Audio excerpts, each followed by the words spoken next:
Professora Sara, você autoriza o uso do áudio? Autorizo. Boa tarde. Boa tarde. Ok, a primeira pergunta. Qual a sua formação acadêmica e quanto tempo de experiência você possui na área? Então, eu saí do ensino médio e já entrei na faculdade no ano seguinte, então eu comecei a faculdade com 17 anos. Acho que é um pouco o teu caso, né? Mais ou menos. Mais ou menos. Demorou um pouquinho, mas. E eu entrei na faculdade na FURB, então fiz os 4 anos da faculdade. E aí, 2 anos depois, eu já comecei a dar aula, né? Então, eu me formei em 2008, e bem na época da enchente, a gente nem chegou a apresentar o TCC, mas no ano seguinte eu ainda fiz uma pesquisa como apoio técnico, e aí, em 2010, eu realmente comecei a dar aula. Então, eu peguei 40 horas, 20 horas no ensino fundamental e 20 horas no ensino médio, e aí aquele ano foi o meu grande desafio, assim, como professora, iniciando, né, com 40 horas de aula de história. E em 2013 eu entrei no mestrado na UFSC, e aí estudei 2013, 2014, ainda para ir de prorrogação para concluir a dissertação em 2015. Então, eu sou graduada em História pela FURB e mestre em História pela UFSC. Tenho esse tempo de profissão desde 2010, então agora já são 16 anos trabalhando, com exceção desses 2 anos aí do mestrado. Sim. Agora a segunda pergunta. O que esperar da carreira de professor de história? Quais os desafios mais te impactaram? Então, eu acho que a profissão de professor, de forma geral, né, ela é uma profissão bastante desafiadora, sobretudo numa escola pública, porque você lida não só com seu conteúdo, não só em ministrar a sua aula, mas com várias questões que circulam, né, o dia a dia dos estudantes, é, mentalidades diferentes, realidades diferentes, você tem que ficar atento, né, à situação que o aluno está passando, se ele está faltando. Então, são muitas demandas além de ensinar história. Como a professora fala, a gente é psicólogo também, né? É um pouco assim, embora a gente também não seja, porque a gente não tem essa formação, mas a gente tem que estar atento à realidade do aluno, se ele está conseguindo compreender o conteúdo, e muitas vezes não é só a deficiência de aprendizagem, mas são outros problemas que envolvem o dia a dia dos alunos que tiram atenção, que não permitem que ele se concentre completamente naquele conteúdo. E como perspectiva, né, de profissão, eu considero que a gente tem vários desafios, como introdução das tecnologias, né? Eu já tenho quase 40 anos, então, embora eu já seja de uma geração que teve contato com o computador, com o celular, tem muitas inovações que a gente não dá conta de acompanhar tudo. Para mim, uma das maiores dificuldades foi a entrada do ChatGPT, né? Porque a gente já tinha cópia da internet, a gente tinha várias situações de tentar identificar plágio, mas o ChatGPT ele mudou completamente a forma de produzir o conhecimento. E é muito difícil mediar, né? O aluno pergunta: eu posso fazer uma pesquisa no ChatGPT? Então, ele facilita de um lado, porque a pesquisa fica mais direcionada.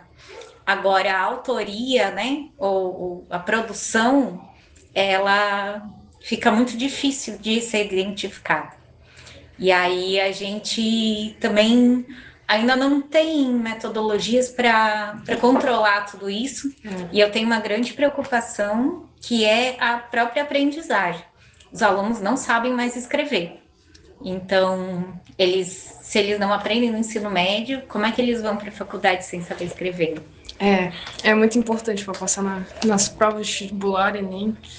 E a pergunta 3 é exatamente sobre isso. Como lidar com as fake news e o negacionismo de fatores históricos em sala de aula? Então, eu acho que a questão das fake news ela não é tão disseminada em sala de aula, assim. No geral, os alunos acreditam nas coisas que a gente fala e a geração de vocês é uma geração muito interessante, né? é uma geração que já entra em contato com essas tecnologias, então eu acredito que vocês têm mais facilidade de lidar com isso do que gerações mais velhas. Eu acredito que as fake news pegam mais as pessoas mais velhas, depois dos 40, depois dos 50. E eu realmente acredito que a geração de vocês, embora tenha dificuldades assim de lidar com ansiedade, de lidar com as telas, vocês têm uma mentalidade muito aberta e uma forma de se relacionar com as informações que talvez vocês caiam menos nas fake news do que outras gerações. É claro que uma vez ou outra aparece um aluno que diz que é terraplanista, mas eu acho que é mais no sentido de uma moda do que realmente gente que acredita nisso. Eu encontrei pouco em sala de aula alunos que realmente acreditassem em fake news e que eu tenho mais dificuldade com a produção do conhecimento em relação ao chat GPT do que essas questões de notícias falsas ou de acreditar, não acreditar na ciência. Pergunta 4. Quais os principais recursos didáticos você utiliza e como isso ajuda a dar aulas? Então, os recursos, hoje em dia a gente tem à disposição o Data Show, né? A gente usa muito pesquisa no celular, o tablet, pesquisa na sala de informática, mas eu ainda sou uma pessoa que sinto falta do livro didático, assim. Eu acho que a gente usa pouco livro didático na escola. Eu mesma gostaria de usar mais, porque acho que uma das deficiências do nosso tempo é a falta de leitura. E a leitura no livro, ela é muito importante. Com certeza. Então, eu acho que o livro didático ele é um recurso importante. A gente tem bons livros didáticos hoje vindo do MEC, né, e vindo para as escolas. Nós escolhemos os livros que vêm.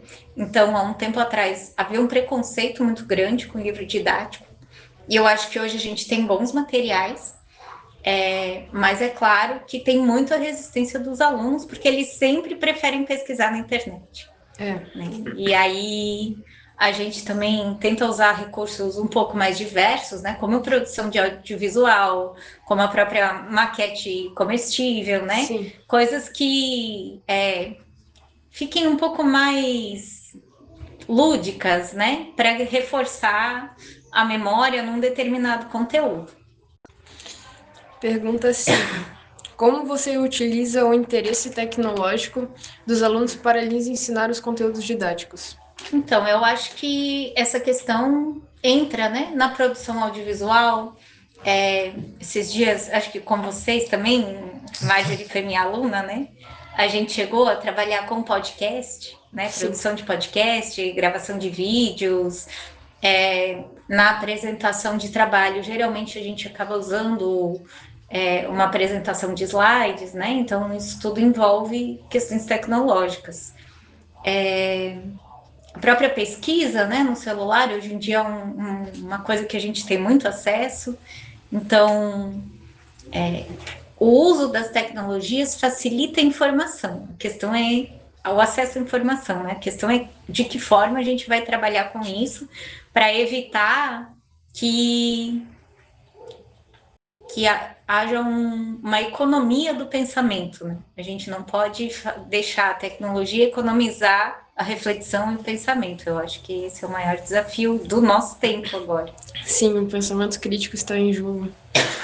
6. Quais habilidades são mais importantes para o professor adquirir ao decorrer de sua formação? Explique. Então, a gente tem que ter habilidade de ser didático, né? De conseguir explicar o conteúdo de uma forma que o aluno entenda, mas a gente também tem que ter habilidade de reconhecer o aluno e a situação que o aluno está. Então, você tem que ter, ao mesmo tempo, uma empatia e um domínio do conteúdo e da habilidade de conseguir explicar aquilo para o aluno. Então, eu acho que isso é complexo, porque você não pode ser um reprodutor de conteúdo como o aluno tem acesso hoje na internet, né? Ele pode assistir um vídeo do YouTube e ele vai ter uma aula tão boa quanto a aula que a gente ministra na escola.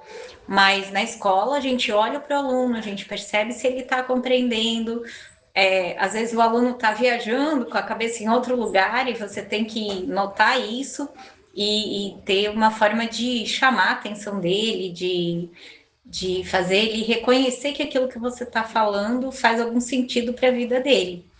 Então, é um processo em que você tem que ter a cabeça em vários lugares ao mesmo tempo, né? Uma saúde emocional bem estável. Uma saúde emocional também, né? Que, por exemplo, quando nós voltamos da pandemia, foi um grande desafio, né? Você conseguir lidar e passar o conteúdo no momento em que estava todo mundo sofrendo e sem conseguir ter boas relações sociais, né? Tava difícil. 7. O tempo para a aula do professor de história é curto e é uma matéria necessária para criar pensamento analítico e crítico. Qual método você utiliza para fazer os alunos se interessarem pelas aulas de história? Então, quando a gente está na faculdade, quando a gente começa a dar aula, a gente é muito preocupado em dar conta do conteúdo, em trabalhar com todos os períodos históricos e dar conta de todo o livro didático, ou de toda a ementa que a gente tem para trabalhar, né? E é impossível dar conta de tudo. Então, eu acho que o papel do professor de história é fazer o aluno se encantar com a história, ser curioso com a história, gostar de procurar coisas sobre o passado e sobre a experiência humana, né? Eu acho que a nossa disciplina ela fala sobre as experiências dos seres humanos ao longo do tempo. E cada aluno tem o seu tema preferido, mas se a gente coloca aquela semente de curiosidade, de interesse, eu sempre acho que um aluno que gosta de história e que consegue fazer uma boa interpretação sobre o que lê e sobre o passado, ele aprende história nos diversos momentos da vida. Então, a gente precisa dar conta de uma série de conteúdos, mas a gente também precisa despertar a curiosidade e o interesse.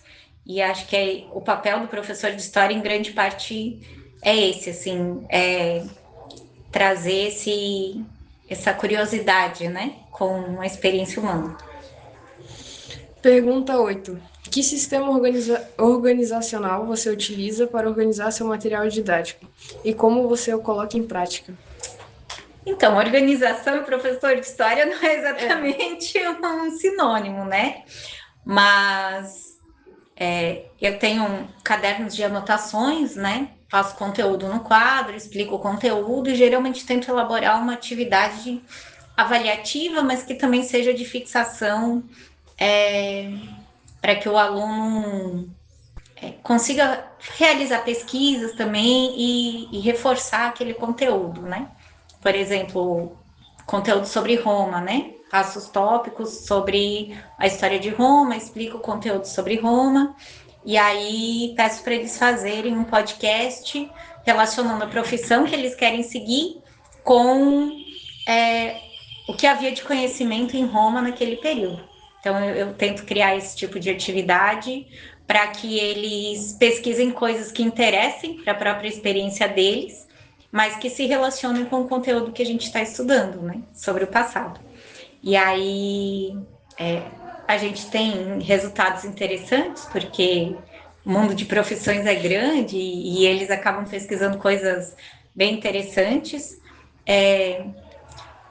Durante muito tempo eu um pouco deixei de fazer provas, né? Hoje em dia, por conta das demandas que a gente tem, pelo menos nas recuperações paralelas, eu acabo às vezes fazendo algumas provas, até provas objetivas também, porque a gente tem muita burocracia e infelizmente a gente não dá conta de criar sempre atividades diversificadas, mas eu acho que é importante assim mediar entre conteúdo e outras metodologias de pesquisa e de desenvolvimento de competências também, né?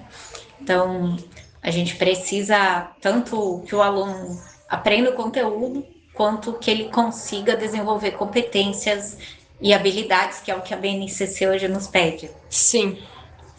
9. Quais aspectos você considera importantes para a formação de um futuro professor?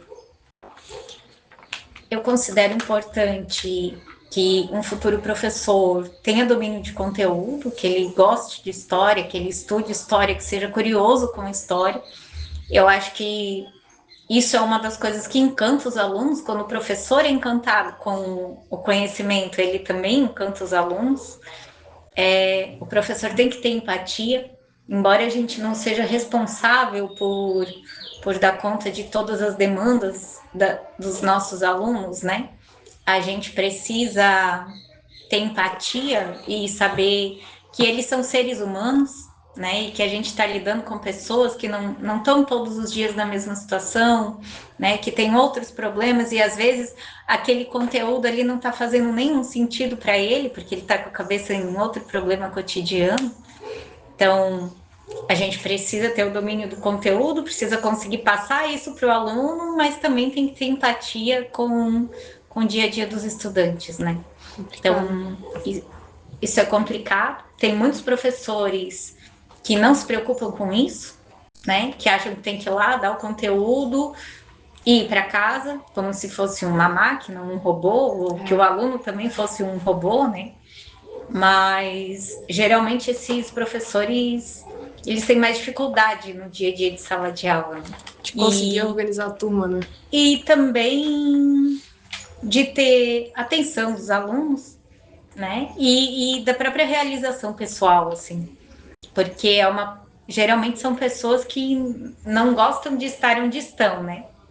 E aí você precisa ter um afeto pelos seus alunos, embora você saiba que não vai resolver todos os problemas deles, né? Pergunta 10. Como você enxerga o futuro cenário da educação brasileira? A gente sempre tem fé e esperança, né? De que as coisas vão melhorar. Se elas realmente estão melhorando, eu não sei. Eu acho que quando a gente começou com o novo ensino médio, a gente tinha uma expectativa melhor.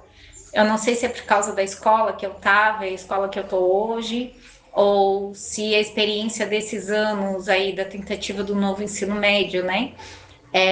Talvez não se realizou completamente.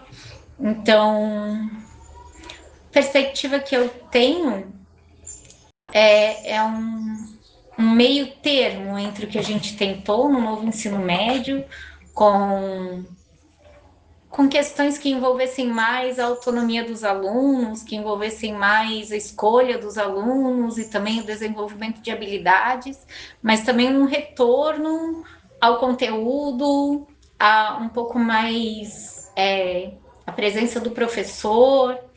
Então, acho que antes tinha muito foco no professor, a gente tentou dar muito foco para o aluno, e talvez agora a gente encontre um meio termo entre essa autonomia do estudante, mas também a presença do professor em sala de aula. Eu acho que hoje, para mim, eu vejo esse meio do caminho, assim. Sim. Muito obrigada, professora Sara. Eu que agradeço a presença de vocês, é uma alegria ter vocês aqui. Você pode falar seu nome inteiro? É Sara Krieger do Amaral. Ok, muito obrigada. Eu que agradeço.